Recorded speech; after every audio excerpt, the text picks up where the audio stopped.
Hi friends, welcome back to moleeskitchen. ഇന്ന് ഞാൻ വന്നിട്ടുള്ളത് നമ്പർ കേക്കിൻ്റെ വീഡിയോയുമായിട്ടാണ്. നമ്പർ 3 കേക്ക് എങ്ങനെ ഈസി ആയിട്ട് കട്ട് ചെയ്തെടുക്കാമെന്നും പിന്നെ കേക്ക് ലെയർ ചെയ്യുന്ന പൊടിഞ്ഞു പോവാതെ എങ്ങനെ ലെയർ ചെയ്തെടുക്കാം എന്നുള്ളതാണ് മെയിനായിട്ട് ഞാൻ ഈ വീഡിയോയിലൂടെ കാണിക്കുന്നത്. പിന്നെ ഈ ഒരു കേക്കിൻ്റെ ഡെക്കറേഷനും കൂടി ഇതിൽ കാണിക്കുന്നുണ്ട്. അപ്പോൾ എല്ലാവരും ഈ വീഡിയോ ഒന്ന് മുഴുവനായിട്ട് കാണാൻ നിങ്ങളുടെ അഭിപ്രായങ്ങളൊക്കെ ഒന്ന് കമൻറ്റിലൂടെ രേഖപ്പെടുത്തുക. പിന്നെ നിങ്ങൾക്ക് വീഡിയോ ഇഷ്ടമായിട്ടുണ്ടെങ്കിൽ ഒന്ന് ലൈക്ക് ചെയ്യുക, നിങ്ങളുടെ കൂട്ടുകാരിലേക്ക് ഒന്ന് ഷെയർ ചെയ്ത് കൊടുക്കുക. പിന്നെ നിങ്ങൾ എൻ്റെ ചാനൽ ആദ്യമായിട്ടാണ് കാണുന്നതെങ്കിൽ എൻ്റെ ചാനൽ ഒന്ന് സബ്സ്ക്രൈബ് ചെയ്ത് വെക്കുക. എന്നിട്ട് അതിൻ്റെ അടുത്തുള്ള കുഞ്ഞ് ബെല്ലൈക്കൺ കൂടി എനേബിൾ ചെയ്ത് വെക്കുകയാണെങ്കിൽ ഞാൻ വീഡിയോസൊക്കെ അപ്ലോഡ് ചെയ്യുന്ന സമയത്ത് തന്നെ നിങ്ങൾക്ക് ലഭിക്കുന്നതായിരിക്കും. അപ്പോൾ നമുക്ക് വീഡിയോയിലേക്ക് പോകാം. ഇവിടെ ഞാനിപ്പോൾ എടുത്തിട്ടുള്ളത് ഒരു ചോക്ലേറ്റ് കേക്കും പിന്നെ ഒരു വാനില സ്പോഞ്ച് കേക്കുമാണ് എടുത്തിട്ടുള്ളത്. അപ്പോൾ ഇതിന് ബട്ടർ പേപ്പർ ഒന്ന് മാറ്റി കൊടുക്കാം. ഇനി നമുക്ക് ഈ കേക്ക് ഒന്ന് ലെയർ ചെയ്തെടുക്കണം. അപ്പോൾ ഈസി ആയിട്ട് എങ്ങനെ കേക്ക് പൊടിഞ്ഞു പോകാതെ ലെയർ ചെയ്തെടുക്കാം എന്നാണ് ഈ ഒരു വീഡിയോയിലൂടെ കാണിക്കുന്നത്. അപ്പോൾ അതിന് വേണ്ടിയിട്ട് ആദ്യം നമുക്ക് ഈ ഒരു നൈഫ് വെച്ചിട്ട് ഒന്ന് വരഞ്ഞു കൊടുക്കാം. ചുറ്റും ഒന്ന് കറക്റ്റായിട്ട് ലെവൽ ചെയ്ത് കറക്റ്റായിട്ട് വരയ്ക്കാൻ നോക്കുക.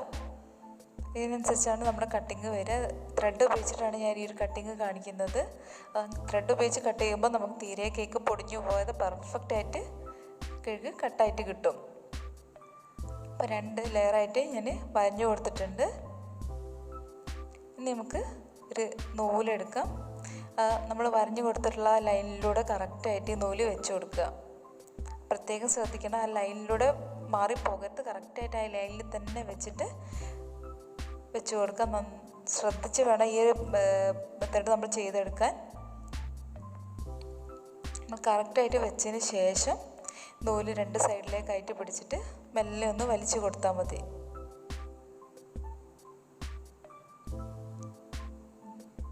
ഇതേപോലെ ഒന്ന് മെല്ലെ നൂലൊന്ന് 2 സൈഡിലേക്കായിട്ട് വലിച്ചു കൊടുത്തു കഴിഞ്ഞാൽ നമുക്ക് നല്ല ഈസി ആയിട്ട് തന്നെ കേക്ക് ലെയർ ചെയ്തെടുക്കാൻ പറ്റും. നല്ല പെർഫെക്റ്റ് ആയിട്ട് കിട്ടിയിട്ടുണ്ട് കേക്ക് ലെയർ ചെയ്തിട്ട്. നമുക്ക് ഇതുപോലെ 2 കേക്ക് ഒന്ന് ലെയർ ചെയ്തെടുക്കാം. ഇപ്പോൾ 2 കേക്കും ഞാൻ 3ആയിട്ടാണ് ലെയർ ചെയ്തെടുത്തിട്ടുള്ളത്. നല്ല പെർഫെക്റ്റ് ആയിട്ട് തന്നെ കിട്ടിയിട്ടുണ്ട്. ഇനി നമുക്കിത് 2 സെറ്റായിട്ട് മാറ്റി വെക്കാം. വാൻചോ കേക്കിൻ്റെ ഒരു രീതിയിലാണ് ഞാനിത് ചെയ്തെടുക്കുന്നത്. രണ്ടും കൂടി കമ്പൈൻ ചെയ്തിട്ട് ഒരു ചോക്ലേറ്റ് കേക്ക് ഒരു വാനില കേക്ക് ആ രീതിയിലാണ് സെറ്റാക്കി വെക്കുന്നത്.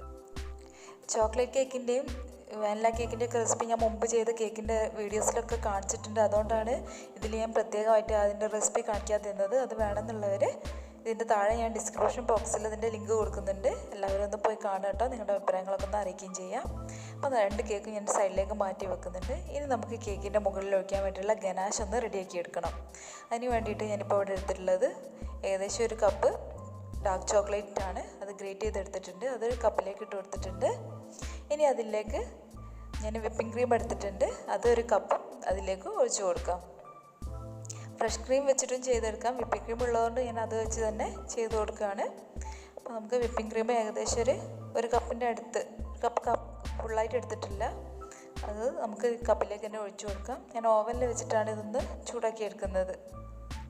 അപ്പോൾ ഓവനിൽ വെച്ചിട്ട് ഒരു 30 സെക്കൻഡ് ഒന്ന് ചൂടാക്കിയെടുക്കാം. അപ്പം ചെറുതായിട്ട് മെൽറ്റായിട്ട് വന്നിട്ടുണ്ട്. ചോക്ലേറ്റ് ഒന്നുകൂടി മെൽറ്റ് ആവേണ്ട. അപ്പോൾ ഒന്നുകൂടി ഒന്ന് ഓവനിലേക്ക് വെച്ചിട്ട് നമുക്കിതൊന്നുകൂടി ഒന്ന് മെൽറ്റ് ചെയ്തെടുക്കാം.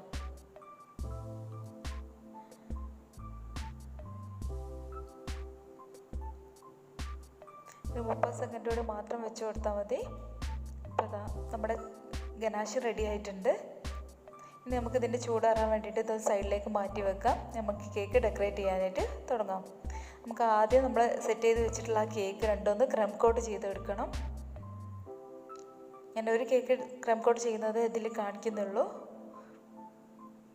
അപ്പം ആദ്യം നമുക്കൊരു ചോക്ലേറ്റ് ലെയർ വെച്ച് കൊടുത്തിട്ട് അതൊന്ന് സാധാ സിമ്പിൾ ഷുഗർ സിറപ്പ് വെച്ചിട്ടൊന്ന് വെറ്റ് ചെയ്ത് കൊടുക്കാം.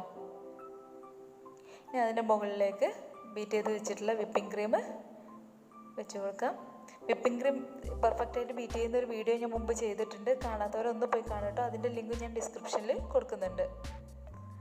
അപ്പോൾ നമുക്ക് ഇതുപോലെ വിപ്പിംഗ് ക്രീം വെച്ച് കൊടുത്തിട്ടൊന്ന് നൈഫ് ഉപയോഗിച്ചിട്ടൊന്ന് സ്പ്രെഡ് ചെയ്ത് കൊടുക്കാം. ഇനി അതിൻ്റെ മുകളിൽ ഞാൻ കുറച്ച് നട്ട്സ് വെച്ച് കൊടുക്കുന്നുണ്ട്. നട്ട്സും ചോക്ലേറ്റ് ചിപ്സുമാണ് വെച്ച് കൊടുക്കുന്നത്. വൈറ്റും ഡാർക്കും ചോക്ലേറ്റ് ചിപ്സ് കൂടി മിക്സ് ചെയ്തത് അതിൻ്റെ മുകളിലായിട്ട് വെച്ച് കൊടുക്കുന്നുണ്ട്. നമുക്ക് കേക്ക് കഴിക്കുമ്പോൾ ഒക്കെ ഒന്ന് കഴിക്കാനായിട്ട് നല്ല ടേസ്റ്റ് ആയിരിക്കും. ഇത് ഓപ്ഷണലാണ്, വേണമെങ്കിൽ മാത്രം ചെയ്ത് കൊടുത്താൽ മതി. ഇനി അതിൻ്റെ മുകളിൽ അടുത്ത നമ്മൾ വാനില കേക്കിൻ്റെ ലെയർ വെച്ച് കൊടുക്കാം. അതിൻ്റെ മുകളിൽ ഇതുപോലെ തന്നെ ഷുഗർ സിറപ്പ് വെച്ചൊന്ന് വെറ്റ് ചെയ്ത് കൊടുക്കുക. അതിന് ശേഷം അതിന് മുകളിൽ ക്രീം വെച്ചിട്ടൊന്ന് സ്പ്രെഡ് ചെയ്ത് കൊടുക്കുക.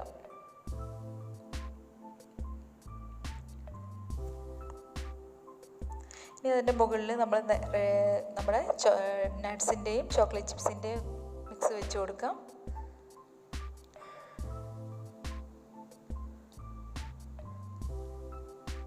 ഇനി അതിൻ്റെ മുകളിലായിട്ട് നമ്മുടെ ലാസ്റ്റ് ലെയർ കേക്ക് വെച്ച് കൊടുക്കാം. ലാസ്റ്റ് ലെയർ കേക്ക് വെക്കുന്നതിന് മുമ്പ് തന്നെ നനച്ചിട്ട് വേണം വെച്ച് കൊടുക്കാൻ. ഇനി നമുക്കിതൊന്ന് മുഴുവനായിട്ടൊന്ന് ക്രം കോട്ട് ചെയ്തെടുക്കണം. ആദ്യം നൈഫ് ഉപയോഗിച്ചിട്ട് ഇതുപോലെ സൈഡൊക്കെ ഒന്ന് വടിച്ചു കൊടുക്കാം. ക്രം കോട്ട് ചെയ്തെടുത്തതിന് ശേഷമാണ് നമ്മൾ നമ്പർ കേക്ക് കട്ട് ചെയ്തെടുക്കുന്നത്. അപ്പം സെറ്റ് ആവാൻ ഒരു കേക്ക് ഞാൻ ക്രം കോട്ട് ചെയ്ത് ഫ്രിഡ്ജിലേക്ക് മാറ്റി വെച്ചിട്ടുണ്ട്. ഇനി ഇതുകൂടി നമുക്കൊന്ന് നന്നായിട്ട് പെർഫെക്റ്റായിട്ട് ക്രം കോട്ട് ചെയ്തെടുത്തിട്ട് കുറച്ച് സമയം ഒന്ന് ഫ്രിഡ്ജിൽ വെച്ചെടുക്കണം. അപ്പോൾ നന്നായിട്ട് ക്രം കോട്ട് ചെയ്തെടുത്തിട്ടുണ്ട്. ഇതൊന്ന് ഫ്രിഡ്ജിലേക്ക് മാറ്റാം. അപ്പോൾ ആദ്യം ക്രം കോട്ട് ചെയ്ത് വെച്ചിട്ടുള്ള കേക്കാണിത്. അതൊന്ന് പുറത്തേക്ക് എടുത്തിട്ടുണ്ട്. ഇനി അത് നമുക്ക് എങ്ങനെയാണ് കട്ട് ചെയ്തെടുക്കുന്നതെന്ന് നോക്കാം. അപ്പോൾ അതിന് വേണ്ടിയിട്ട് ഇതുപോലെ റൗണ്ടിലുള്ള എന്തെങ്കിലും ഒരു പാത്രം എടുത്താൽ മതി. അപ്പം ഞാനിതുപോലെ പാത്രം എടുത്തിട്ടുണ്ട്. ഇതുപോലെ നടുവിലൊന്ന് അടയാളം ഉണ്ടാക്കി കൊടുക്കാം. ഇനി നമുക്കതിൻ്റെ നേരെ നടുവിലായിട്ട് ഇതുപോലെ ഒന്ന് വരച്ച് കൊടുക്കാം. അതിനുശേഷം സൈഡിലായിട്ട് ഇതുപോലെ ഒന്ന് കട്ട് ചെയ്തെടുക്കാം. ഇത് നമ്പർ 3ൻ്റെ മുകളിലുള്ള ഭാഗത്തിന് വേണ്ടിയിട്ടാണ്. ഈ സൈഡ് കട്ട് ചെയ്ത് കൊടുത്തതിന് ശേഷം നൈഫ് ഉപയോഗിച്ച് വീഡിയോയിൽ കാണുന്നത് പോലെ തന്നെ ഈ റൗണ്ടിലൂടെ ഒന്ന് കട്ട് ചെയ്ത് കൊടുക്കാം.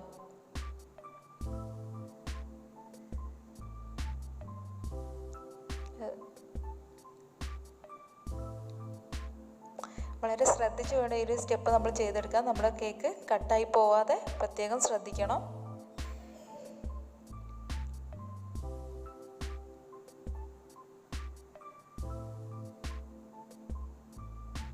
ഇപ്പം നമ്മൾ രണ്ടും രണ്ടാക്കി എടുത്തിട്ടുണ്ട്. ഇത് നമുക്ക് ഇതൊരു സൈഡിലേക്ക് മാറ്റി വെക്കാം. നമുക്ക് അടുത്ത കേക്കൊന്ന് കട്ട് ചെയ്തെടുക്കണം. അപ്പം 3യുടെ താഴെയുള്ള ഭാഗം ഒന്ന് കട്ട് ചെയ്തെടുക്കുക. അതിന് വേണ്ടിയിട്ട് നേരത്തെ ചെയ്ത പോലെ തന്നെ ഒന്ന് നടുവിലായിട്ട് മാർക്ക് ചെയ്ത് കൊടുക്കുക. അതിന് ശേഷം 90 ഡിഗ്രി ആംഗിളിൽ ഒന്ന് വരച്ചു കൊടുക്കുക.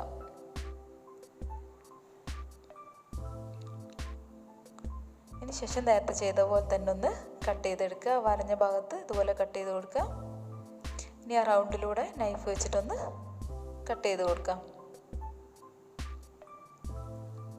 വളരെ ഈസി ആയിട്ട് തന്നെ നമുക്കിത് കട്ട് ചെയ്തെടുക്കാൻ കഴിയും.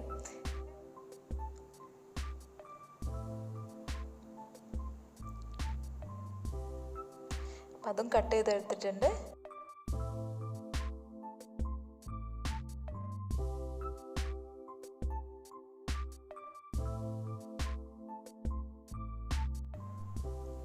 ഇത് മാറ്റി വെക്കാം. ഇനി നമുക്കൊരു കുറച്ച് വലിയൊരു ബേസ് ടേൺ ടേബിളിൻ്റെ മുകളിലേക്ക് വെച്ച് കൊടുക്കാം.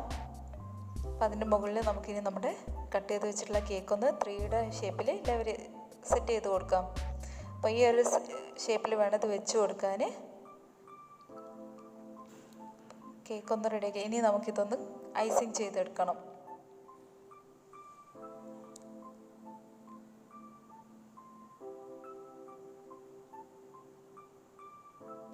അപ്പോൾ നമ്മൾ ബീറ്റ് ചെയ്ത് വെച്ചിട്ടുള്ള നല്ല സ്റ്റിഫായിട്ടുള്ള ക്രീം വെച്ചിട്ട് ഇത് മൊത്തമായിട്ടൊന്ന് കവർ ചെയ്ത് കൊടുക്കാം.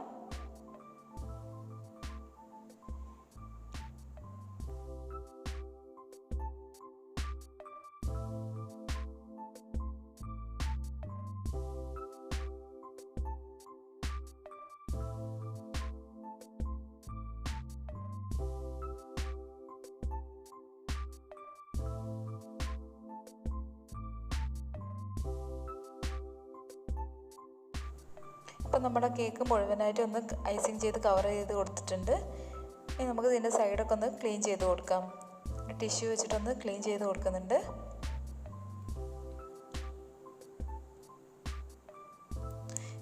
ഇനി നമുക്ക് ഇതിൻ്റെ മുകളിലായിട്ട് നമ്മൾ നേരത്തെ റെഡിയാക്കി വെച്ചിട്ടുള്ള ഗനാഷ് ഒഴിച്ചു കൊടുക്കണം. ഇപ്പം നന്നായിട്ട് ഗനാഷ് തണുത്ത് കിട്ടിയിട്ടുണ്ട്. ഗനാഷിൻ്റെ ചൂടുണ്ടെന്നുണ്ടെങ്കിൽ നമ്മൾ ക്രീം മെൽറ്റായി പോകും. അപ്പോൾ ഗനാഷ് നന്നായിട്ട് തണുത്ത ശേഷം മാത്രം കേക്കിൻ്റെ മുകളിലൂടെ ഒഴിച്ചു കൊടുക്കാം. കേക്ക് മുഴുവനായിട്ട് ഞാൻ ഈ ഗനാശ് വെച്ചിട്ട് കവർ ചെയ്യാണ്.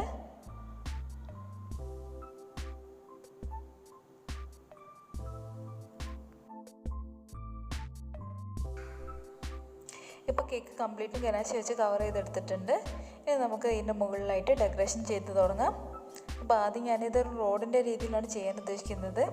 അപ്പോൾ അതിന് വേണ്ടിയിട്ട് കുറച്ച് വൈറ്റ് വിപ്പിംഗ് ക്രീം എടുത്തിട്ട് ഒന്ന് അതിൻ്റെ മുകളിലൂടെ വരച്ച് കൊടുക്കുന്നുണ്ട്.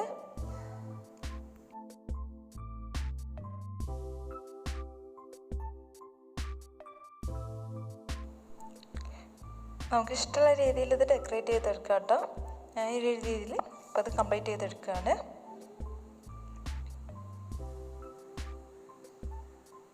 അപ്പോൾ അത് ഏകദേശം ഫിനിഷ് ആയിട്ടുണ്ട്. ഇനി നമുക്കിതിൽ ഒരു ഗ്രാസിൻ്റെ നോസിൽ വെച്ചിട്ടൊന്ന് ചെയ്തെടുക്കുകയാണ്.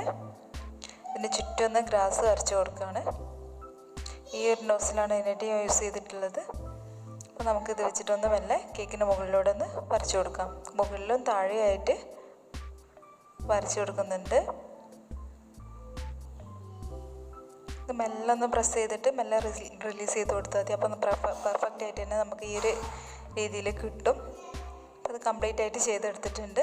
ഇനി ഇതിൻ്റെ മുകളിലായിട്ട് കുറച്ച് ജീരകമുട്ടായിയാണ് സ്പ്രെഡ് ചെയ്ത് കൊടുക്കുന്നത്.